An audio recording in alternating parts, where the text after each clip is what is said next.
From ancient times, when the human race started to walk on the ground looking for food and shelter, since the human being found the necessity to transmit messages or express thoughts, since that time communication started to be an essential part of a daily living.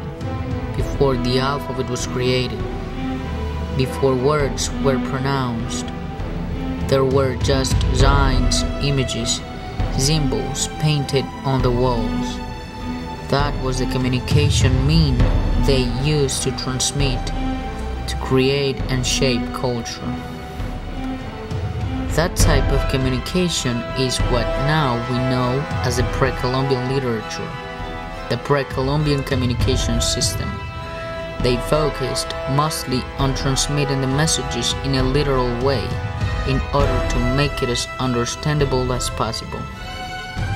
And we are not far away from that. Just take a look at how kids are accustomed to draw things on the walls. Take a look on how artists paste their art on the street walls. That's universal, even though it comes from 1,000 years ago. Archaeologists, scientists in general, have tried to figure out and to interpret all the messages the pre-Columbian civilization left painted on those walls. Now, what is the relationship between this pre-Columbian type of communication and the written and non-written texts? It is precisely that the non-written texts are all those representations of the things different than the printed form of the codes that belong to a language.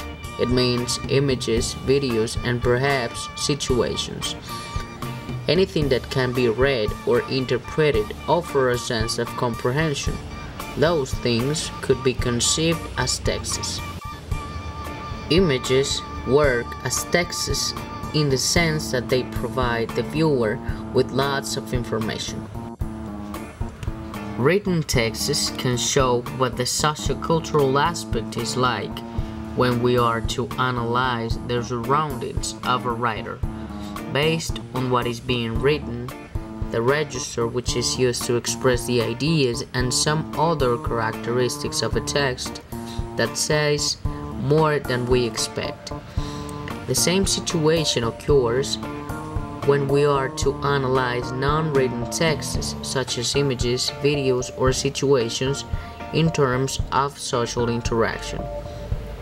On top of that, there is the construction of meaning through the symbols that those aspects represent.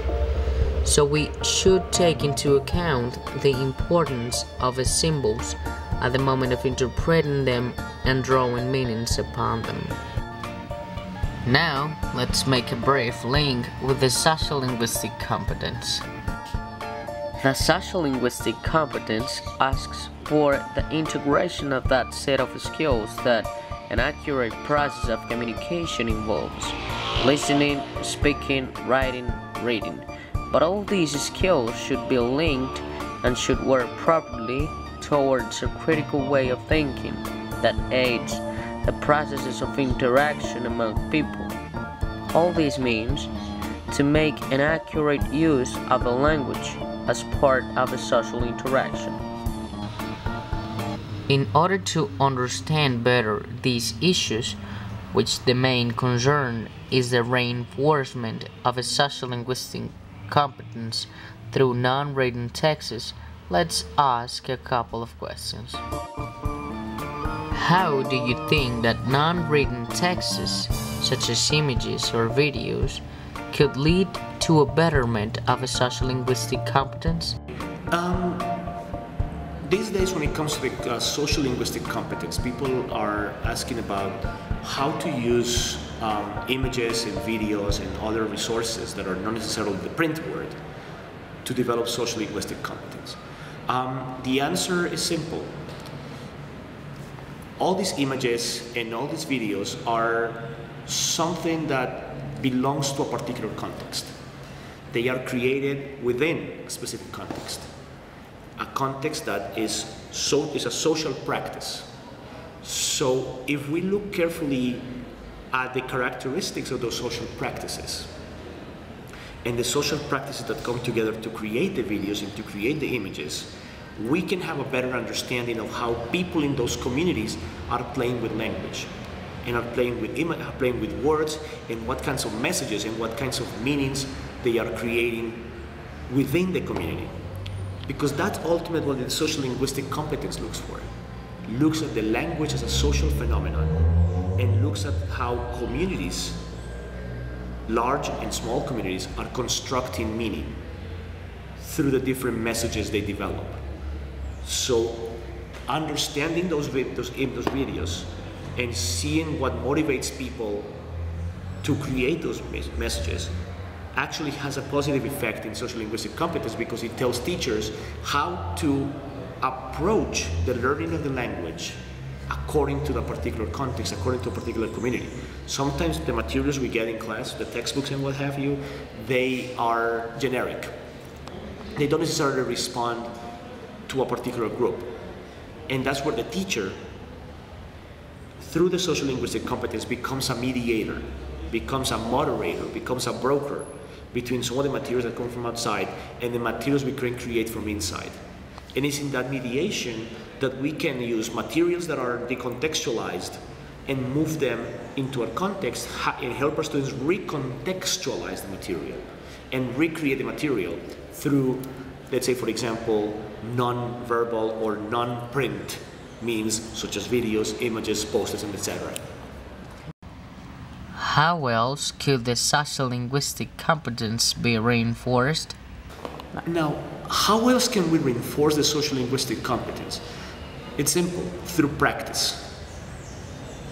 Don't limit the resources, but make it a social event, make it a social phenomenon, a social affair. Because that is the key to this. So the sociolinguistic competence, it's about looking at language as part of the community and helping people appropriate the language as part of a community. So the key to this is find topics, find issues that really pertain to that community, to really pertain to that group, that really affect that group, that matter to that group, and begin to develop all the formal training of the language, all the fundamentals of the language around those topics, and provide spaces that are part of the larger social networks and the larger social media for students to present their work. If you give the students a task that is meaningful, that is going to go on a larger medium such as a blog, a website, or YouTube, students are going to find a better reason to perform better and to provide a high quality product, which in the end helps them develop the sociolinguistic competence and appropriate the language in a more meaningful fashion.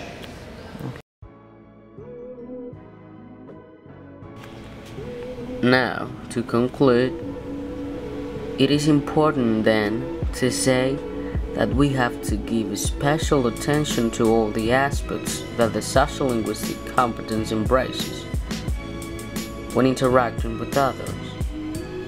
As a common European framework for reference proposed, it refers to the social-cultural conditions of a language use. The more we work on that, the better it will be in terms of social interaction, in the sense that it will provide us with a proper understanding of the implications and the aspects that belong to a social environment. When dealing with images or videos inside a community, we should focus those resources properly into the construction of meaning. From schools, there should be different scenarios that allow the students' motivation to flourish, so the process of internalizing meaning in terms of a community would be less tedious and more enjoyable, which is an important aspect of a social interaction. If there is joy, there is learning.